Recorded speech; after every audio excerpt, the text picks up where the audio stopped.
Eu sou Manuel Carvalho e este é o P24. Um campeonato a provar a classe do futebol em Portugal. Fica mais difícil, mas queremos muito continuar a lutar, fazer o nosso trabalho. Tal como hoje o futebol demonstra isso, essa crueldade em alguns momentos, por isso fica mais difícil, temos mais pontos sobre o primeiro, neste caso ainda sobre o segundo, porque temos menos um jogo, mas vamos à procura de continuar a ser felizes e de continuar a lutar por aquilo que ainda podemos ganhar. Se matematicamente não é possível, vamos fazer muito por isso e trabalhar para isso. Foi um jogo intenso, por vezes bem jogado, com oportunidades de parte a parte, com jogadores estrangeiros a mostrar qualidade e jovens portugueses a revelar talento. No final, talvez fosse possível dizer que quer o Sporting, quer o Benfica mereciam ganhar. Ou que o resultado mais justo seria um empate. Mas como disse Rui Borges, o treinador do Sporting, o futebol, por vezes, é cruel. Com a vitória do Futebol Clube do Porto no Dragão, o sonho do tricampeonato está cada vez mais longe de Alvalade. Mesmo que o Sporting ganhe a sua partida em atraso contra o Tondela, o Futebol Clube do Porto fica com 5 pontos de vantagem quando faltam apenas 4 jogos para o final do campeonato. José Mourinho já havia praticamente desistido da luta pelo título, em especial depois do empate frente ao Casa Pia.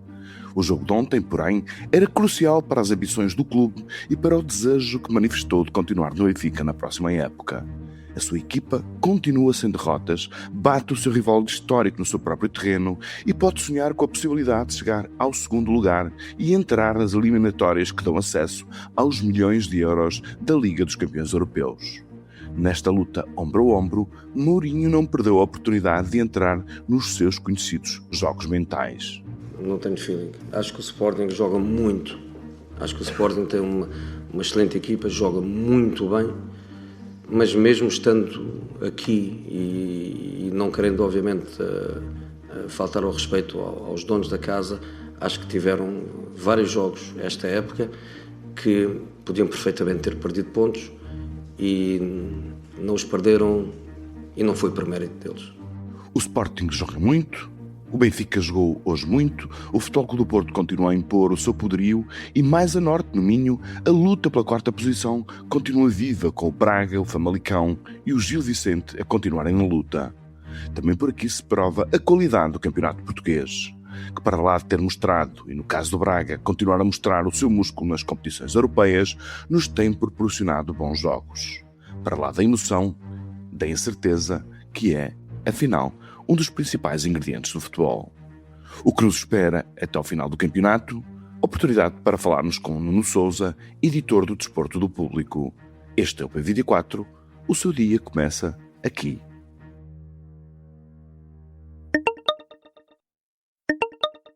Viva Nuno Sousa, muito obrigado por vir ao P24.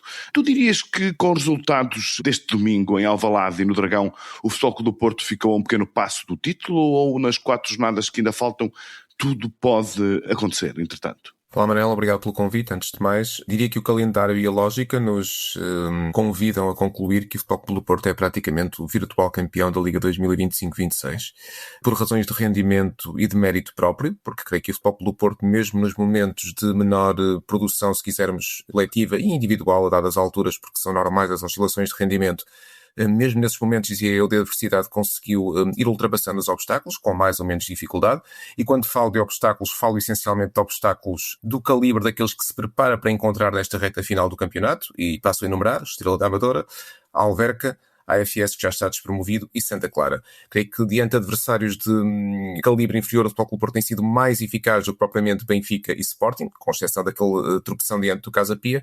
E se olharmos para o calendário dos rivais diretos, nomeadamente para o Benfica, que joga ainda com o Sporting de Braga e com o Famalicão, e para o Sporting, que ainda vai defrontar o Vitória e o Gil Vicente, por exemplo, só para citar os oponentes mais exigentes, diria que o Futebol Clube do Porto tenha praticamente o título na mão. Especialmente depois, obviamente, aquilo que sucedeu nesta 30ª jornada, que foi amplamente favorável às aspirações do Futebol Clube do Porto, independentemente de agora ter o Benfica um pouco mais próximo, no sentido em que é o adversário direto, pelo menos à condição, mas claramente com o Sporting a continuar a ser o grande contendente nesta temporada. O que aconteceu este domingo em Alvalade? Pareceu a certa altura que o Sporting estava sem força física e mental para se impor na sua casa perante o grande rival. Serão consequências do jogo da passada quarta-feira com o Arsenal?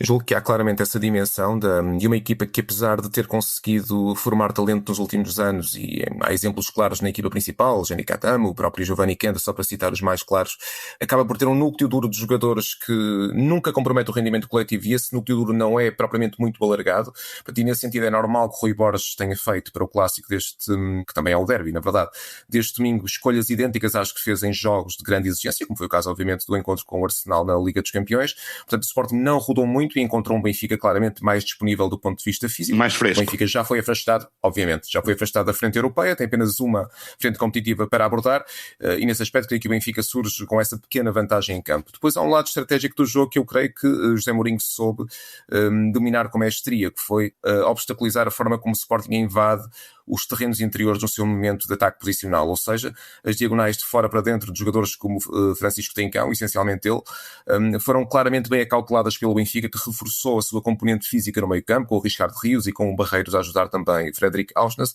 mesmo que não tenha sido muito contundente do ponto de vista ofensivo. Eu creio que este Benfica de José Mourinho, ofensivamente, será sempre uma equipa curta para aquilo que é a ambição e o desejo dos adeptos benfiquistas e o seu grau de exigência, mas defensivamente e no plano estratégico é uma equipa competente. E foi isso que vimos hoje. O jogo podia ter caído para o lado do Sporting, como chegou a parecer mais provável, com o gol anulado já no tempo de compensação. Um minuto depois, curiosamente, é o Benfica que marca também já no tempo extra. E nesse sentido foi um jogo muito equilibrado, interessante de seguir até, mas em que creio que o Benfica tirou partido, como dizia, do lado estratégico, que referi há pouco, e também da condição física dos seus jogadores, que em muitos momentos, sobretudo na questão dos duelos, pareceram superiorizar-se ao Sporting, algo que não aconteceu, por exemplo, no jogo da primeira volta no Estádio da Luz. Mais uma vez, portanto, Mourinho, nos grandes jogos, sabe preparar as suas equipas.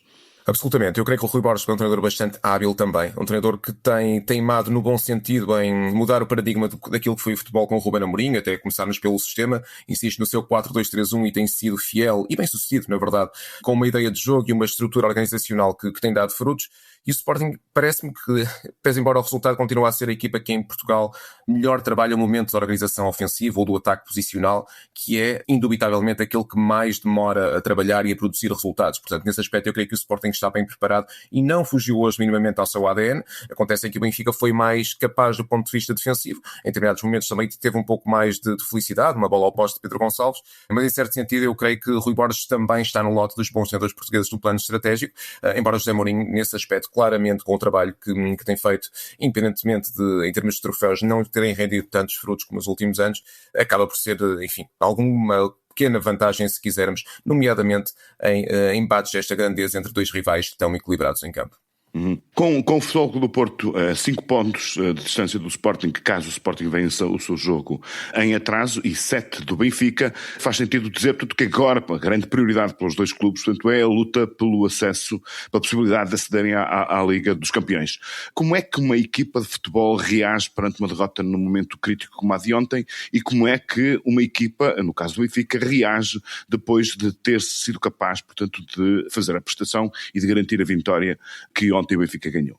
No caso do Sporting, eu creio que o Rui Borges no final do jogo apontou o caminho certo, que é o caminho da serenidade e da confiança no processo que a equipa tem vindo a implementar desde que tomou conta do projeto. Julgo que não há razões para duvidar daquilo que é a ideia de jogo, do ADN, da identidade do Sporting, porque continuou mesmo neste jogo com o Benfica, em que se superiorizou em muitos momentos, a ser a equipa que tantas vitórias tem dado, quer a nível interno, quer a nível europeu.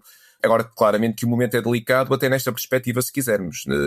Enfim, num período temporal de 1 semana e meia, pouco mais do que isso, o Sporting vê-se afastado da Liga dos Campeões, vê fugir, para mim, de forma já irremediável, a questão do título nacional, e tem a hipótese ainda de ver ser posta em xeque a sua vantagem nas meias finais da Taça de Portugal, porque é precisamente o Futebol Clube do Porto o próximo adversário a meio da próxima semana, na quarta-feira, e nesse aspecto eu creio que há a possibilidade de o Sporting ter tudo na mão e numa semana e meia poder hipotecar 3 objetivos. Obviamente que a Liga dos Campeões seria um objetivo absolutamente utópico, mas não deixava de o ser. Portanto, 3 objetivos de uma assentada, e eu creio que é no plano anímico que o Sporting precisa de ser recuperado.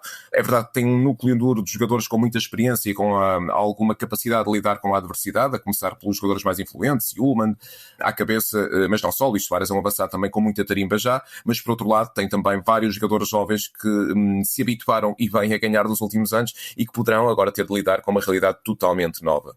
No caso do Benfica, diria que é uma espécie de bálsamo para este final do campeonato e, se quisermos, uma ponte ou rampa de de lançamento para aquilo que deverá ser o projeto esportivo da próxima época. Creio que nenhum adepto do Benfica ficará satisfeito nem com o segundo lugar, venha ele a ocorrer, embora também me pareça improvável nesta conjuntura de jogos de que falávamos há pouco, e estará já mais a olhar para a próxima temporada para perceber se, à semelhança do que aconteceu nas 2 épocas anteriores, em que a direção se libertou do treinador já com comboio em andamento nas primeiras rondas, obrigando a corrigir a rota com uma nova equipa técnica a lidar com um plantel que não escolheu. Creio que os adeptos do Benfica estão a olhar para esse plano de continuidade, aparentemente com o José Mourinho. Creio que não há nenhuma dúvida acerca dessa possibilidade, pelo menos a vontade de ambas as partes. A vitória de hoje reforça, portanto, esse cenário, ou seja, José Mourinho tem muito mais possibilidades de ficar e de ser aceite, quer pela direção do Benfica, quer pelos seus sócios, depois de ter imposto a derrota de ontem ao Sporting em Alvalade. Isso conta sempre. Conta sempre, há sempre esse lado, se quisermos, simbólico, até esse lado mais cénico de ser capaz de ombrear com os rivais diretos em momentos críticos.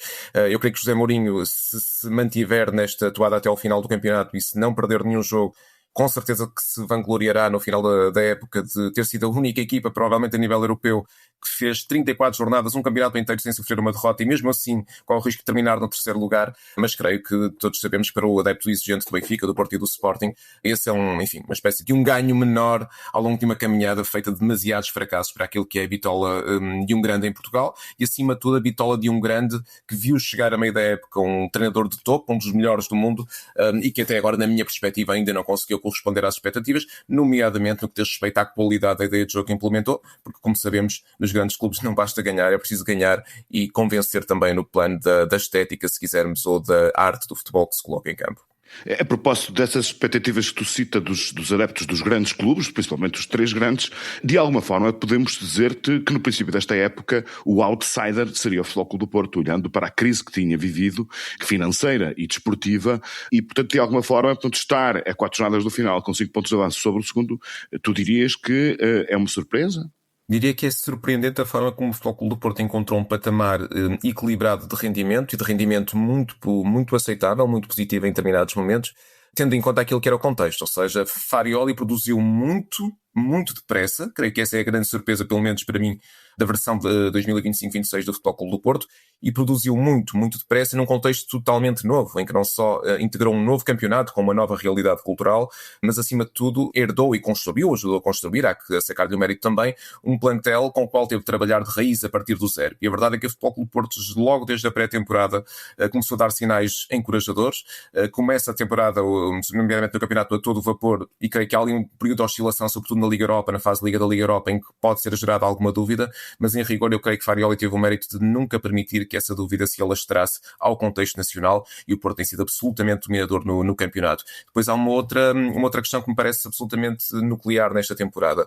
Muito provavelmente porque André Vilas-Boas, a direção do Futebol Clube do Porto, estaria já escaldada com aquilo que foi o final de temporada das equipas de Farioli antes de chegar ao Dragão. Como sabemos, houve a debacle nos Países Baixos e já antes no Nice, em França, tinha tido muitas dificuldades nas últimas jornadas.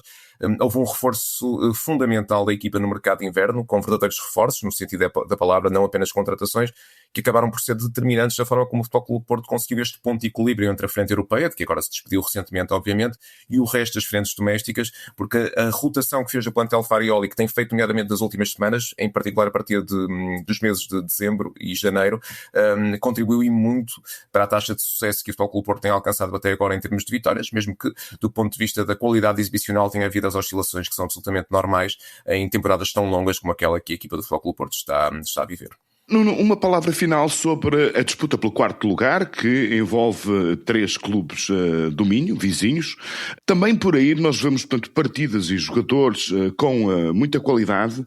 Isso parece ser mais um testemunho da qualidade crescente do campeonato português. E a pergunta que eu te coloco é mesmo essa. Faz sentido dizer que o campeonato português está cada vez com mais qualidade? Eu julgo que faz, ainda que não possamos falar num encurtamento flagrante de distâncias entre o pelotão da frente, eternamente liderado pelo Benfica, pelo Porto e o Sporting, com o Sporting Braga a ser uma espécie de classe média entre este triunvirato de fidalgos, se quisermos, do futebol nacional, mas creio que do ponto de vista do crescimento dos clubes que até há muitos anos nos habituaram a não passar do meio da tabela, porque aí há sinais muito encorajadores. O Famalicão já é, na minha perspectiva, um dos clubes completamente consolidados no panorama nacional, não só do ponto de vista estrutural, mas acima de tudo do seu projeto desportivo. Acaba de catapultar para a ribalta nos últimos 2 anos, sensivelmente, um treinador, Hugo Oliveira, que na minha perspectiva tem todos os predicados para continuar a dar cartas no futebol, quem sabe em projetos até mais ambiciosos. Se olharmos inclusive também para aquilo que tem sido excluindo o Sporting de Braga, como dizia, uma realidade à parte no bom sentido também, basta ver que se apuraram para as meias finais da Liga Europa, afastando o Betis em Sevilha. Temos o Gil Vicente, César Peixoto a praticar um futebol de altíssimo nível. Estou a falar de clubes que conseguem discutir olhos nos olhos com os grandes os jogos, independentemente de os virem a perder no final, mas claramente com uma atitude de equipa grande, a querer comandar o jogo com bola, a ter iniciativa, a forçar o adversário a cometer erros.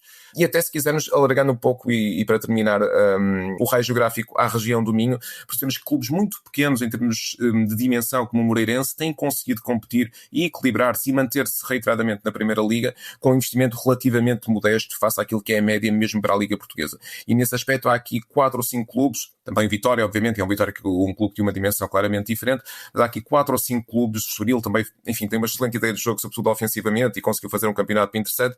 Há aqui uma mão cheia de clubes que eu diria que se o projeto financeiro tiver o equilíbrio necessário para manter a qualidade do projeto desportivo nos próximos anos, poderão eventualmente dar um passo em frente e nesse sentido aproximar-se um pouco mais daquilo que tem sido, como dizia há pouco, esse intermediário entre a classe baixa e a classe alta do futebol português, que é o Sporting de Braga.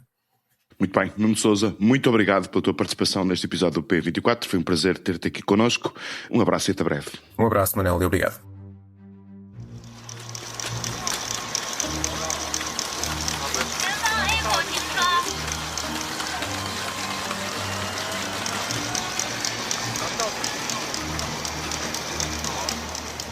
Não, este som que acabaram de ouvir não é o de uma caneta a bater numa mesa, nem é uma qualquer percussão num trecho de música instrumental. O que ouvimos são as passadas em ritmo de corrida do robô humanoide Lightning, ou Raio em português, que venceu a meia maratona para esta espécie de robôs realizada este domingo em Pequim, na China. Mas o que importa desta corrida para merecer uma notícia da edição digital do Público de ontem e a referência do P24? 2 coisas. A primeira é que o tempo de corrida do Raio bateu o recorde do mundo que tinha sido conseguido em Lisboa em março pelo ugandês Jacob Kiplimo. Kiplimo correu os 21 km da distância em 57 minutos e 11 segundos e Raio precisou apenas de 50 minutos e 26 segundos. Mas mais impressionante ainda é o avanço dos robôs humanoides desde a prova do ano passado. Em 2025, na primeira edição, participaram 21 robôs e muitos tiveram problemas até para sair da linha de partida. O vencedor foi um tal Tiangong Ultra, que completou a distância em 2 horas, 40 minutos e 42 segundos, ou seja, mais do triplo do tempo obtido um ano depois por Raio. No meio destes progressos, uma evidência. Uma corrida de máquinas está ainda muito longe de ter a beleza de uma prova entre humanos. Ainda, sublinhe-se. O P24 regressa amanhã. Tenha um bom início de semana.